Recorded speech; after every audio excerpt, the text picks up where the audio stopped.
વડાપ્રધાન મોદીએ તેમની નવસારી મુલાકાત દરમિયાન વડોદરાથી ભરૂચ સુધીના ગ્રીન એક્સપ્રેસવેનું લોકાર્પણ કર્યું હતું। આ ગ્રીન એક્સપ્રેસવે 87 કિલોમીટર લાંબો છે, જેના નિર્માણ પાછળ 10,000 કરોડનો ખર્ચ કરવામાં આવ્યો હતો અને આ ગ્રીન એક્સપ્રેસવે માત્ર 45 મિનિટમાં પસાર કરી શકાય છે, જેને લઈને રાહદારીઓમાં ખુશી જોવા મળી છે।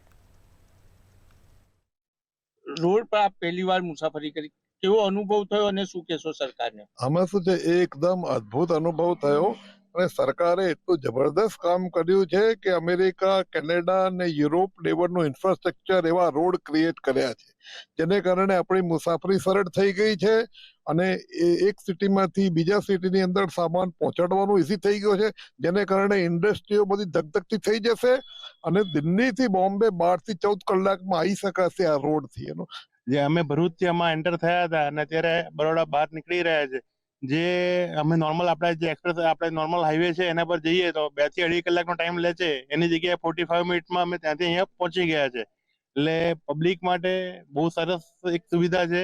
આનાથી ઘણી પેટ્રોલની બી બચત થશે, કારણ કે નોન સ્ટોપ ગાડી જો આવતી હોય, વચ્ચે કોઈ ટ્રાફિક ના છે તો પેટ્રોલની બી ઘણી બચત થશે અને ટાઈમની બી ઘણી બચત થશે આનાથી બધા।